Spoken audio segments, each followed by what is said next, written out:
ஆண்டவரும் இரட்சகரும் நம்முடைய அருமை மீட்பெருமாகிய இயேசு கிறிஸ்துவின் நாமத்தினாலே இந்த நாளிலும் கூட உங்களை வாழ்த்தி அன்பின் இல்லம் ஊழியங்களின் சார்பாக இன்றைய நாளிலும் கூட சத்திய வார்த்தைகள் என்ற நிகழ்ச்சியிலே சந்தேகப்படாதிருங்கள் என்ற தலைப்பிலே தேவனுடைய வார்த்தையை உங்கள் ஒவ்வொருவரோடும் பகிர்ந்து கொள்ள கூட நாங்கள் வாஞ்சிக்கின்றோம்.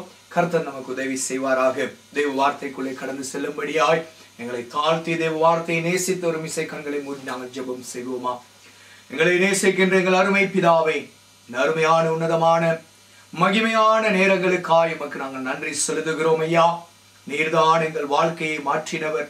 நீர்தான் எங்கள் வாழ்க்கையிலே உம்முடைய குமாரனாகிய இயேசுவை இரத்தம் சிந்தும்படியாய் இந்த பூமிக்கு அனுப்பி எங்களுக்கு ஜீவனை தந்தவர். ஐயா, உம்முடைய வார்த்தையில் தான் அந்த ஜீவன் இருக்கின்றது. உம்முடைய வார்த்தையில் தான் அந்த சுகம், உடைய வார்த்தையில் தான் அந்த பலன் இருக்கின்றது. ஆண்டவரே, உடைய பரலோக ராஜ்யத்துக்கு நாங்கள் வருவதற்கு தகுதிபட உடைய வார்த்தை தான் எங்களை ஆசீர்வதிக்கின்றது தகவனே. ஆகவே உடைய வார்த்தையை நாங்கள் நேசிக்கின்றோம். உடைய வார்த்தைக்கு நாங்கள் முதலிடம் கொடுக்கின்றோம். இன்றைக்கும் உம்முடைய வார்த்தைகளை பரிசுத்த ஆவியானவர் நீர்தாமே எங்களுக்கு கற்று தரும்படியாய் பேசும்படியாய் இடத்தில் ஒப்புக் கொடுக்கின்றோம். சத்திய வார்த்தைகள் என்றென்றைக்கும் ஜீவன் உள்ளதாய் இருக்கிறபடியினால் உமக்கே துதியும் கனமும் மகிமையும் செலுத்தி இயேசுவின் நாமத்தில் பரிசுத்த ஆவியானோடு தாசையை ஜெபிக்கின்றோம். எங்களோடு இடைப்படும் ஜீவனில் எங்கள் நல்ல பிதாவே, ஆமென். அன்பான தேவச்சனமே, கர்த்தருடைய வேதம் சொல்லுகின்றது. யாக்கோபினுடைய புத்தகம் 1வது அதிகாரம் 6வது வசனம் சொல்லுகிறது, ஆனாலும் அவன் எவ்வளவாகிலும் சந்தேகப்படாமல் விசுவாசத்தோடே கேட்க கடவன். ஏனென்றால் வேதம் சொல்லுகிற காரியத்தை நாங்கள் கவனிக்கும் பொழுது, சந்தேகப்படுகிறவன் காற்றினால் அடிபட்டு அலைகிற கடலின் அலைக்கு ஒப்பாய் இருக்கிறான் என்று வேதம் சொல்லுகின்றது. அன்பான தேவச்சனமே, வேதத்தை நாங்கள் சற்று ஆழமாய் கூர்ந்து கவனிக்கும் பொழுது, எந்த ஒரு மனுஷனும் தேவனுடைய ஆசீர்வாதங்களை தேவனுடைய வார்த்தையிலிருந்து பெற்றுக்கொள்ள வேண்டும் என்றால், தேவன் கொடுக்கின்றதான பூரணமான கிருபைகளை, வரங்களை, அங்கே வல்லமைகளை, ஆசீர்வாதங்களை நாங்கள் பெற்றுக்கொண்டு வாழ வேண்டும் என்றால், எந்த ஒரு மனுஷனும் சந்தேகப்படாமல், தேவனை மேல் சந்தேகம், தேவ வார்த்தையின் மேல் சந்தேகப்படாமல் விசுவாசத்தோடு கூட தேவனை நோக்கி பார்க்கும் பொழுதுதான், விசுவாசத்தோடு தேவனோடு கூட கிட்டி சேரும் பொழுதுதான் கர்த்தர் நம்முடைய வாழ்க்கையிலே அற்புதங்களை செய்வார். ஆண்டவர் அநேகரை தொட்டு சுகமாக்கின இடத்தில் எல்லாம் ஆண்டவர் என்ன சொல்லுகிறார்? உன் விசுவாசம் உன்னை இரட்சித்தது. பெரும்பாடோடு வந்த ஒரு ஸ்திரீ, 12 வருடம் அங்கே இரத்த போக்கில இருந்த ஸ்திரீ, ஆண்டவருடைய வஸ்திரத்தை ஆகிலும் தொட்டால் நான் சுகமாவேன் என்ற விசுவாசம் அவளுக்குள் இருந்தது. அந்த விசுவாசத்தை கனப்படுத்தும்படியாக தேவன் சொன்னார், என் ஆண்டவராகிய இரட்சகர் அங்கே தன்னுடைய சரீரத்தில இருந்து வஸ்திரத்தில இருந்து வல்லமை புறப்பட்டபடியினாலே அந்த மகளை பார்த்து சொன்னார், ஸ்திரியே, உன் விசுவாசம் உன்னை இரட்சித்தது. ஆகவே விசுவாசம் என்பது நம்முடைய வாழ்க்கையிலே நிலையாய் இருக்க வேண்டியது. விசுவாசம் இல்லாமல் ஒருவனும் தேவனுக்கு பிரியமாய் இருக்க முடியாது என்று என் சத்திய வேதம் சொல்லுகின்றது. ஆகவே விசுவாசம் நமக்கு எந்த அளவு இருக்கின்றதா இல்லையா என்பதை நாங்கள் பார்ப்பதற்கு ஒரு ஆயுதமாக நாங்கள் பார்க்க வேண்டும். சந்தேகம் நமக்கு இருக்கின்றதா? நாங்கள் சந்தேகப்படுகின்றோமா? தேவனுடைய வார்த்தையிலே எப்படி சந்தேகப்படுகின்றோம்? தெய்வத்தின் மேல் எப்படி சந்தேகப்படுகின்றோம் என்பதை நாங்கள் ஆராய்ந்து பார்க்க வேண்டும். அன்பான தேவ ஜனமே, சாதாரணமாக உலக வாழ்க்கையை சிந்தித்து பாருங்கள். ஒரு குடும்பத்தில ஒரு கணவன் மனைவி மத்தியில சந்தேகம் இருக்குமானால் அந்த குடும்பம் நிலைக்குமா? அந்த குடும்பம் ஆசீர்வதிக்கப்படுமா? அந்த குடும்பத்திலே சமாதானம் இருக்குமா? 2 நண்பர்கள் ஒரு வியாபாரத்தை செய்வார்களா இருந்தால், அந்த வியாபாரத்திலே ஒருவர் மேல் ஒருவருக்கு நம்பிக்கை இல்லாமல், ஒருவர் மேல் ஒருவருக்கு சந்தேகம் இருக்குமானால், அவர் எங்கு போனாலும் இவர் பின்பதாக, இவர் எங்கு போனாலும் அவர் பின்பதாக தெரிந்தால் அந்த வியாபாரம் நிலைக்குமா? அந்த வியாபாரம் ஆசீர்வதிக்கப்படுமா? இல்லை. அதே போல தேவனுடைய சபையிலே, ஊழியத்திலே மேய்ப்பன் தன்னுடைய சக ஊழியர்கள் மேலே, அல்லது சக ஊழியர்கள் தன்னுடைய மேய்ப்பன் மேலே, விசுவாசிகள் சபை ஊழியர்கள் மேலே விசுவாசம் நம்பிக்கை இல்லாவிட்டால், ஒருவரை ஒருவர் புரிந்து கொள்ளாவிட்டால் அந்த சபை ஆசீர்வதிக்கப்பட முடியாது, அந்த குடும்பம் ஆசீர்வதிக்கப்பட முடியாது. அதே போலதான் தேவனை நாங்கள் சரியாக அறிந்து கொள்ள வேண்டும் என்றால், தெய்வத்தோடு வாழ வேண்டும் என்றால், தேவ வார்த்தையில் இருக்கிற ஜீவன் நம்முடைய வாழ்க்கையை மாற்ற வேண்டும் என்றால், நாங்கள் தேவ வார்த்தையிலே சந்தேகம் கொள்ளக்கூடாது. தேவ வார்த்தை நமக்கு தந்திருக்கிறது நம்முடைய வாழ்க்கையை வெளிச்சமாய் மாற்றுவதற்காக. ஏனென்றால் வேதம் சொல்லுகிறது, கர்த்தருடைய வேதம் குறைவற்றதும் அங்கே ஆத்துமாக்களை உயிர்ப்பிக்கிறதுமாய் இருக்கின்றது. இந்த வேதத்தில் குறைவு இல்லை. வேதத்தை நேசிக்கிறவர்கள் தெய்வத்தை நேசிக்கிறார்கள். தெய்வத்தை நேசிக்கும் பொழுது தெய்வம் அவர்கள் வாழ்க்கையிலே அற்புதங்களை செய்கின்றார். அன்பான சகோதரா, அன்பான சகோதரியே, இந்த வேதத்திலே இங்கே ஆண்டவருடைய வார்த்தைக்குள்ளாக எங்களை கொஞ்சம் நாங்கள் ஒப்பு கொடுத்து பார்க்கும் பொழுது, லூக்காவினுடைய சுவிசேஷ நற்செய்தி நூலிலே 1வது அதிகாரத்திலே 2 விதமான காரியங்களை நாங்கள் பகிர்ந்து கொள்ளும்படியாக கர்த்தர் நமக்கு உதவி செய்வாராக.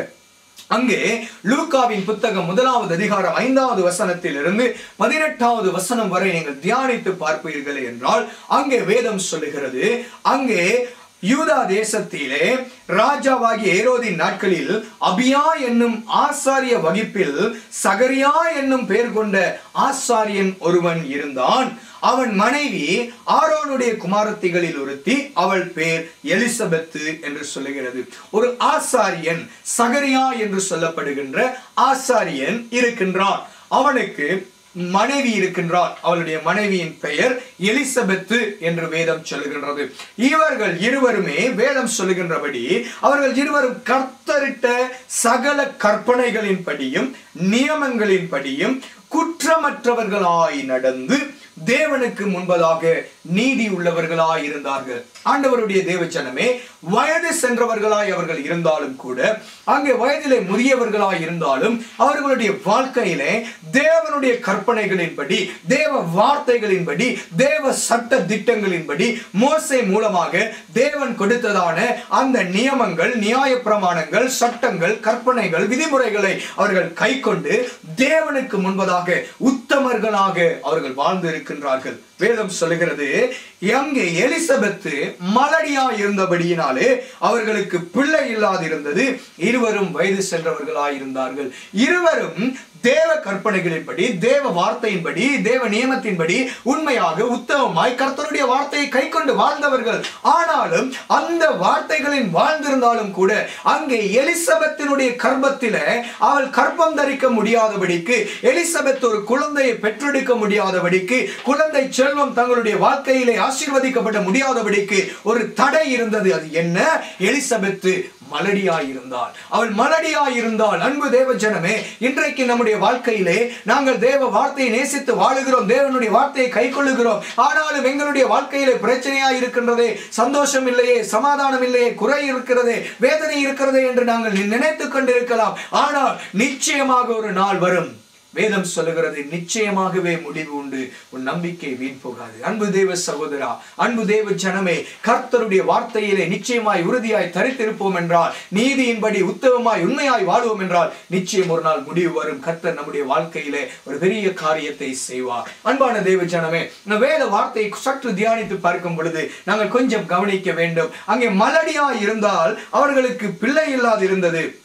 அப்படி இருக்கும் பொழுது ஒரு நாள் இவன் என்ன செய்கிறான்? தன்னுடைய ஆசாரிய வகுப்பின் முறைமையின்படி அங்கே ஆசாரிய ஊழியத்தை செய்யும்படியாக தேவாலயத்துக்குள்ளே பிரவேசித்து தூபம் காட்டுகிற சீட்டை எடுத்து அவன் தூபம் காட்டிக் கொண்டு இருக்கின்ற வேளையிலே தேவ சமூகத்திலே, தேவ சன்னிதானத்திலே, தேவ பலிபீடத்திலே ஆண்டவருடைய ஊழியங்களை செய்து கொண்டிருக்கும் பொழுது ஆசாரியன் என்பவன் தேவனுக்கு முன்பதாக நின்று ஜனங்களுக்காக பரிந்து பேசுகின்றவன். தேவன் தனக்கு என்ன வெளிப்படுத்துகின்றாரோ, எதை உணர்த்துகின்றாரோ, எந்த காரியத்தை பேசும்படியாக அறிவிக்கின்றாரோ அந்த காரியங்களை வந்து ஜனங்களுக்கு சொல்லி தேவனுடைய சத்தத்தின் எச்சரிப்பையை சொல்லி எச்சரிக்க வேண்டியவன், தேவனுடைய வார்த்தையை அறிந்திருக்க வேண்டியவன், தேவனுடைய வார்த்தையை கனப்படுத்த வேண்டியவன், தேவனுடைய கற்பனைகளை கை கொண்டு வாழ வேண்டியவன் அந்த ஆசாரியவன். ஏனென்றால் ஆசாரிய ஊழியம் என்பது ஒரு கனமான ஊழியம். இந்த கனமான ஊழியத்திற்கு ஆரோனை போல நீங்கள் அழைக்கப்படாவிட்டால் ஒருவரும் அதற்கு அழைக்கப்பட முடியாது என்று வேதம் தெளிவாய் சொல்லுகின்றது. ஆகவே இந்த ஆசாரிய ஊழியம் என்பது மிக முக்கியமான ஒரு ஊழியம். இந்த ஊழியத்திலே இருக்கின்றதான அந்த மனுஷனிடத்திலே, அந்த சகரியாவின் இடத்திலே தேவ தூதன் அவன் நிற்கிற இடத்திலே ஒரு நாள் தரிசனமாகின்றான். தேவ தூதன் அங்கே அவருடைய அந்த ஜெப வேளையிலே, அந்த தூபம் காட்டுகிற வேளையிலே அங்கே கடந்து வந்து கொண்டிருந்தான். என்ன நடக்கின்றது? 11வது வசனத்தை வாசிக்கும் பொழுது லூக்காவின் புத்தகம் 1வது அதிகாரத்தில், அப்பொழுது கர்த்தருடைய தூதன் ஒருவன் தூபபீடத்தின் வலது பக்கத்திலே நின்று அவனுக்கு தரிசனமானான். ஆண்டவருடைய தேவஜனமே, அங்கே சகரியாவினுடைய வாழ்க்கையிலே இருக்கின்றதான ஒரு குறையை, ஒரு காரியத்தை மாற்றி அமைக்கும்படியாக, அவனுடைய வாழ்க்கையிலே ஒரு சந்தோஷத்தை கொடுக்கும்படியாக, அவனுக்கு மாத்திரமல்ல அங்கு இஸ்ரவேல் ஜனங்களுடைய வாழ்க்கையிலே ஒரு மாறுதலை உண்டு பண்ணும்படியாக தேவன் வைத்திருக்கின்ற திட்டத்தை, தேவன் வைத்திருக்கின்ற நோக்கத்தை நிறைவேற்றும்படியாக அங்கே சகரியாவின் இடத்திலே தேவ தூதன் பேசும்படியாய் கடந்து வருகின்றான். அன்பு தேவ ஜனமே, வாழ்க்கையில் குறை இருந்தது உண்மைதான், வாழ்க்கையில் தேவை இருந்தது உண்மைதான், வாழ்க்கையிலே தோல்விகள் இருந்தது உண்மைதான். ஆனால் ஒரு நாள் தேவனுடைய திட்டத்தின்படி ஏற்ற காலத்திலே கர்த்தர் அதை செய்து முடிக்கின்றவர். ஆகவேதான் பிரசங்கியின் புத்தகத்தை நீங்கள் வாசிக்கும் பொழுது வேதம் சொல்லுகிறது, தேவன் எல்லாவற்றையும் அதின் காலத்திலே நேர்த்தியாகவும் அழகாகவும் செய்திருக்கின்றார். அன்பு தேவ ஜனமே, அவர் எல்லாவற்றையும் அழகாக நேர்த்தியாய் செய்கின்ற தேவன்.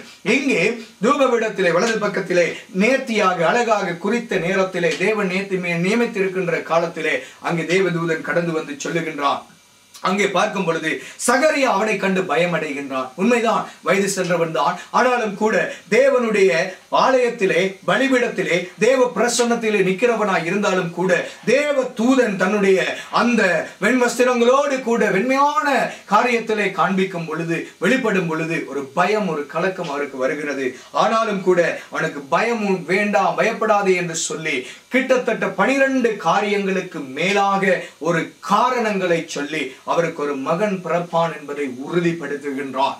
அன்பு தேவ ஜனமே, அப்படி உறுதிப்படுத்துகிற நேரத்திலே அங்கே பாருங்கள், வாசித்து லூக்காவின் புத்தகம் 1வது அதிகாரம் 12வது வசனத்திலிருந்து பார்க்கும் பொழுது தூதன் அவனை நோக்கி, சகரியாவே பயப்படாதே, உன் வேண்டுதல் கேட்கப்பட்டது, உன் மனைவியாகி எலிசபெத்து உனக்கு ஒரு குமாரனை பெறுவாள், அவனுக்கு யோவான் என்று பெயரிடுவாயாக. அங்கே இவர்கள் இருவரும் ஜெபித்திருக்கிறார்கள்.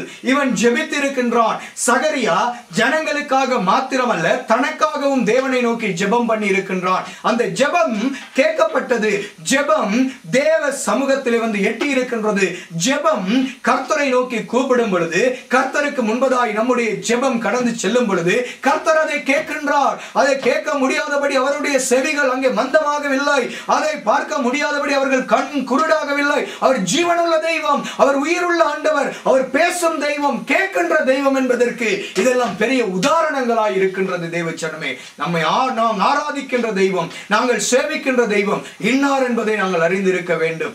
சகரியாவின் வாழ்க்கையிலே வயது சென்றவனாய் இருந்தாலும் கூட தெய்வம் அவனுடைய ஜெபத்திற்கு பதில் கொடுக்கும்படியாய் தன்னுடைய தூதனை அனுப்பி அங்கே சொல்லுகின்ற காரியத்தை பார்க்கும் பொழுது தெளிவாக சொல்லுகின்றான், உன் வேண்டுதல் கேட்கப்பட்டது, உன்னுடைய ஜெபம் கேட்கப்பட்டது, நீ அங்கே ஒரு குமாரனை பெற்று அவனுக்கு நீ என்ன செய்ய போகிறாய், ஒரு யோவான் என்று பெயரிட போகிறாய் என்று சொல்லுகிறார். அது மாத்திரமல்ல, அவனுடைய பிறப்பின் நிமித்தம் உனக்கு சந்தோஷமும் மகிழ்ச்சியும் உண்டாகும். பாருங்கள், இவ்வளவு காலம் உனக்கு வயது சென்ற காலத்திலே நீ அங்கே சந்தோஷம் இல்லாமல் இருந்தாய்.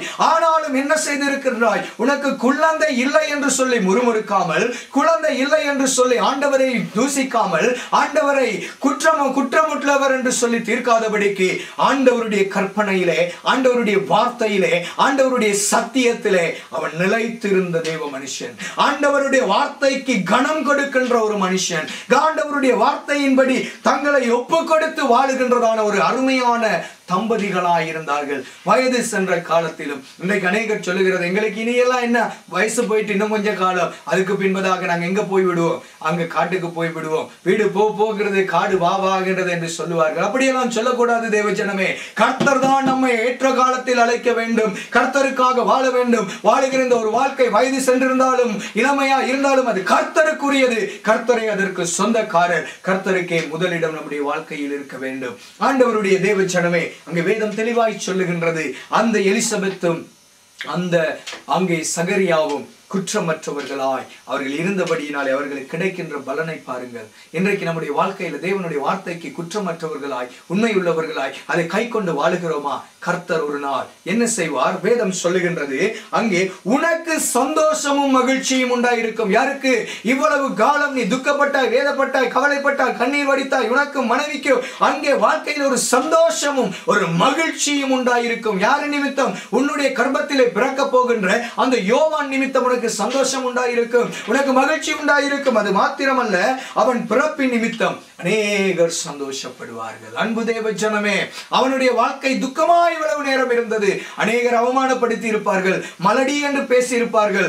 இங்கே நீ இவ்வளவெல்லாம் ஆண்டவர் ஆண்டவர் என்று சொல்லுகிறாயே, ஆண்டவரை தேடி தேடி ஓடுகிறாயே, ஆசாரிய ஊழியம் ஊழியம் என்று ஊழியம் செய்கின்றாரே, அநேக நாட்கள் தூர தேசத்தில் போய் மனைவியோரிடம் நீயோரிடம் இருந்து ஊழியம் செய்து கொண்டிருக்கின்றாயே, ஆனால் உன் தெய்வம் உனக்கு புள்ள கொடுக்கலையே, உனக்கு சந்தோஷம் கொடுக்கலையே, உனக்கு சமாதானம் கொடுக்கலையே, நீ துக்கத்தோடு இருக்கிறியே, உன் மனைவி மலடியா இருப்பாளே என்று சொல்லி அநேகர் பேசி இருக்கலாம். அநேகருடைய வார்த்தைகள் அவர்களுடைய இருதயத்தை தைத்திருக்கலாம். அநேகருடைய வார்த்தையினாலே அவர்கள் நொந்து வெந்து வேதனையில் இருந்து இருக்கலாம். ஆனால் ஆண்டவர் அவைகளை கணக்கில் வைக்கின்றவர், அவைகளை ஆண்டவர் ஒரு நாளும் மறக்கிறவர் அல்ல.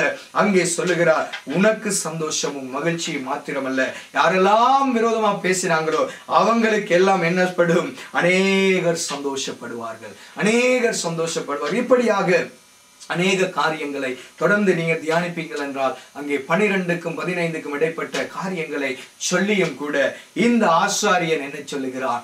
வேத வார்த்தைகளை அறிந்தவன், தேவனுடைய சத்தியத்தை தெரிந்தவன். அவன் சொல்லுகிறான் 18வது வசனத்தை பார்க்கும் பொழுது, அப்பொழுது சகரியா தேவ தூதனை நோக்கி, இதை நான் எதினால் அறிவேன்? நான் கிழவனாய் இருக்கிறேனே, என் மனைவியும் வயது சென்றவளாய் இருக்கிறாளே என்றான். அன்பு தேவ ஜனமே, இவ்வளவு காரியத்தை தெய்வம் சொல்லுகிறார். தெய்வம் ஆபிரகாமுக்கு 100 வயதிலே பிள்ளைகளை கொடுக்க மாத்திரமல்ல, யோவான் ஸ்நானகன் பின்பதாய் அங்கே ஞானஸ்நானம் கொடுக்கும் பொழுது ஜனங்களை பார்த்து சொல்லுகிறார், என்ன?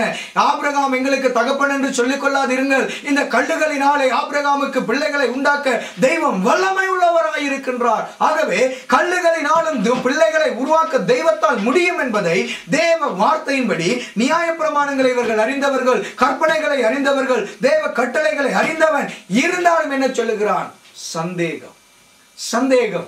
தெய்வம் இப்படியாய் சொல்லுகிறார், இப்படி உன் வாழ்க்கை இருக்கும்பா, இவ்வளவாய் நீ ஆசீர்வதிக்கப்பட்டிருப்பாய், இப்படியாய் உன் பிள்ளை அநேகருக்கு பிரயோஜனமா இருப்பான், அநேகருடைய இருதய